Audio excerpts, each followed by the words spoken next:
I need all my music creatives to listen up, especially if you are a producer, a songwriter, a musician, an engineer, a vocalist, an unsigned artist. I want you to pay attention to what I have to say right now. But first, allow me to reintroduce myself. My name is not Hove. I'm Letitia Cotto. I own a project management company for music creatives, and I want to share with you one of the number one top priority things that you need to absolutely do to set yourself up for success. And it is often overlooked or put off till the very end, which creates a situation of tension and strife. And the reason why is because it's uncomfortable. But you absolutely need to handle your business and treat your creativity as a money maker and as a serious deal. You need to set yourself up for success with the way that you move in the industry and the way that you operate.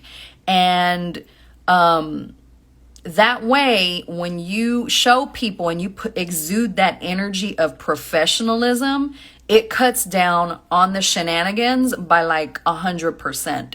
So before you even hum a melody or co-write with somebody or open up Pro Tools or tune your instrument or get into the vocal booth or lay any type of track, you need to absolutely have clear what the terms are. Right?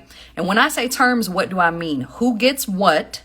Meaning who owns the final version of what is being created, aka the master, and who gets what? Meaning what are your payment terms? If you are a musician, it's usually a work for hire agreement, and they will say, we will pay you X amount of money for a studio session that will last this length. And not only do you need to know what you're getting, you need to be clear on when you're getting. When is the Zelle, the Venmo, the check, the direct deposit? When will that be made? Because what you don't want to happen is you're not clear on those terms. You go in, you lay down the track and it's beautiful and you're proud of your contribution, and then all of a sudden the people that you're working with ghost you, or what should have been rendered in 30 days you don't get until 6 months later, or sometimes not even at all. Right? So yes, it is uncomfortable to have these type of conversations, but they're absolutely necessary in order to set yourself up for success and to secure your livelihood. You are performing a wonderful service and you deserve to be compensated. So you want to absolutely talk about the terms up front. Again, who gets what? If you are a producer, right? What does that mean? Is it a work for hire agreement? Meaning that your client, whether it is a record label or an unsigned artist, is paying you a flat monetary fee of X amount of dollars. And whether it's 50% upfront and 50% upon the approval of the master. And that's all you get rights to, right? Now, it gets tricky, right? Because what if they came in and it was a song and the song was already created, it already had lyrics and melody, and your job was simply to produce the track, meaning what's the instrumentation? Do we need an arranger? Do you know how to arrange? And all of the bells and whistles that went into taking it from an a cappella demo or a very basic demo with a guitar to a full-blown production, right? And, you know, not only what are you getting paid, but are they going to pay you the full amount so that you can hire the musicians, hire the arrangers, hire the recording engineers, the mixing engineers, the mastering engineers, and you administer that budget, meaning you pay them, and then you are just responsible for turning in the final version? Or is the client going to pay them directly, right? Because you're also, once you go and you say, hey, trombone player, come to Hit Factory Criteria here in Miami, I want you to lay some bones for me. I want you to do three tracks, right, of trombone. This is how much it's going to be. I will give you the money. Or you have to know what the terms are to let other people know what the terms are if you're a producer, okay? And you want to understand, are you going to get any type of songwriting splits, right? Now, if the song is already 100% created and you are literally just doing the production of it, then that might just be a flat fee, work for hire. Now, if in the event this song is supposedly finished, you get into the studio and you're adding on stuff, you're changing melodies, you're adding a bridge, so on and so forth, you want to make sure that if in the event that happens, that you do have wiggle room to then receive songwriting and publishing, because the scope and the nature of your work has changed and you are actually adding on to the creation of that song. See, there's the creation and then there's the production, right, of the song. And those are two different things. So you want to make sure that you're clear of, hey, you say that this song is already created and I'm just producing it. But if in the event I, put my sazon and we're vibing and all of a sudden it changes, be very crystal clear. Am I then entitled to songwriting and publishing? Now, it could be a thing that you and the artist and, some songwriters get into the studio, right? And you come up with an original composition, original song that did not exist before. Then yes, you're absolutely entitled to songwriting and publishing for that song. And you're going to want to know what your split is. And there needs to be a split sheet that clearly outlines who gets what for the songwriting and publishing of that song, right? And the reason why you want to be very clear on these things beforehand is that once this beautiful song is in creation, and especially if you know in your heart of hearts that it's a hit, it can become difficult because people can say, man, internally they're saying, man, this is a hit. I don't want to give that producer more, or I don't want to give that artist more. I don't want to give that songwriter more, right? So as much as you can, you want to make sure that you have discussed the details, that you're clear on the who, what, where, when, why, and how much, and when payment is going to be rendered and how it's going to be rendered and what all the terms are.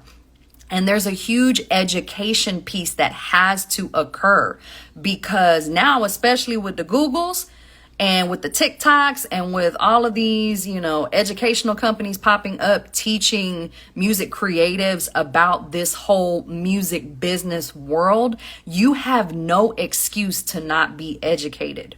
Right now, that doesn't mean you have to be an expert and you have to know everything, but this is your business and this is your livelihood. So the onus is on you to learn and to protect yourself. And it also conserves the integrity of the relationship because, I'm a Sagittarius, so I like honesty. I like transparency. I like being upfront and direct with people. I like knowing what's what. I like knowing where I stand with people. I like knowing just very clear cut, right? We're on the same page. We're going in the same direction. I think that this is an apple. I come to find out it's an orange, baby. Because I was under the impression that this is an apple, but now you're telling me it's an orange. No, ma'am, I'm not playing those games today with you. And so because of that, I know it's uncomfortable because you want to work with that team or that person, and it's a good look for your portfolio. Internally, you have to decide and be very clear on negotiations and what your wiggle room is, if you want to play ball and compromise, because maybe it is a high profile person and, being in collaboration with them will help you in whatever journey you're on and whatever goals you have. But you have to be clear about that up front, and you have to fully understand what it is that you're getting out of the deal, whether it is, again, some sort of press and promotion and being associated with somebody. Sure, that's a thing. Whether it is cash money, because rent is due every day on the 1st, and they don't care that so-and-so said that they was going to pay you in a 30, 60, 90 day. They do not care. Okay. So you have to be professional. You have to follow up, and you have to know.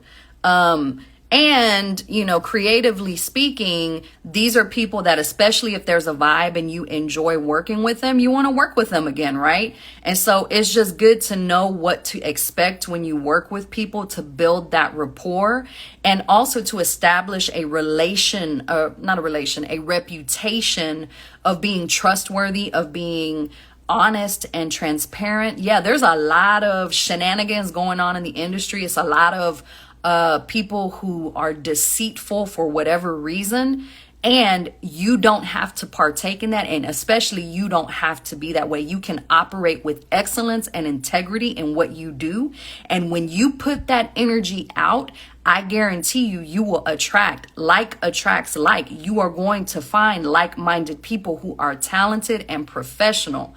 For as big as the music industry seems, it's actually pretty small of a community, and it's actually filled with people who are professionals. This is their job. This is their livelihood, and they're not going to mess with their coins, right? So you have that community, and that's what you want to tap into. And then you sort of have this like outer circle of shenanigans, name dropping people who may or may not truly understand how things function, and they may or may not be upfront with you. And it is a lot of sort of wading through BS, even with service providers like myself. And do they pass the sniff test, and following your gut and your intuition, and not just listening to somebody name drop that they worked with this person or that person or this person, right? Like, you got to use your common sense, follow your heart, but take your mind with you. And that truly is one thing that I see as a pain point, because you're so excited to get into the music, into the studio. You're so excited to create and to produce and to, fulfill that desire for creative expression and putting that out into the world, that you often will overlook practical business practices because you want to just jump ahead to the fun part, so to speak. But I want to be the voice of reason and tell you, nah, boo, you got to get your business in order, because this is not a hobby, right? This is what you want to be your life's work. This is what you want to be known for. This is what you want to make money for. Well, if it's that way, you got to show up that way. You got to be professional. You got to think about customer service. You got to know what your terms are. You got to know, again, who owns what and who's getting what and when they're getting it and how they're getting it. And you have to, before that conversation even takes place, internally decide what your levers are, what you're willing to compromise on, and what is a deal breaker for you, what is non-negotiable, right?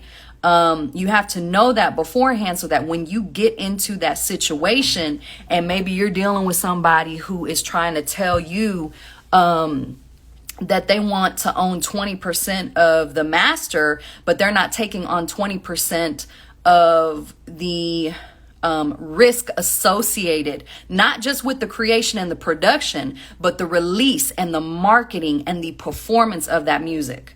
Right? Because right now we just talking about creation and production. We haven't even started talking about once it's available for consumption, for streaming, for commercial, for performances, for sync opportunities, for brand deals, for movies, for all of those things. We haven't even gotten to that point.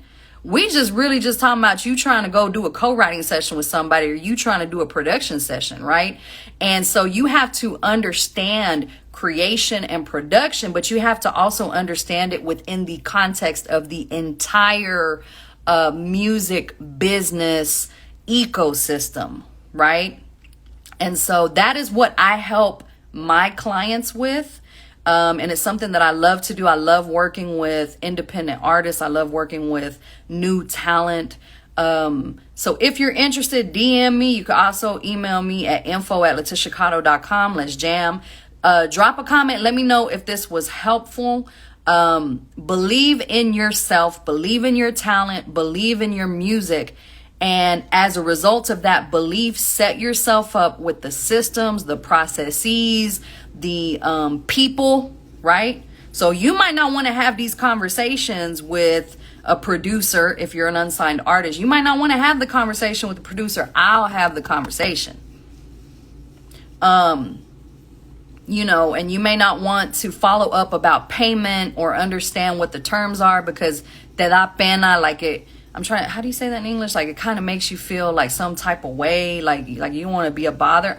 This is your business. Treat it like a business, okay? So again, drop a comment, drop an emoji. And if you have any questions, let me know and I can do more of these. All right. Have a great day. Bye.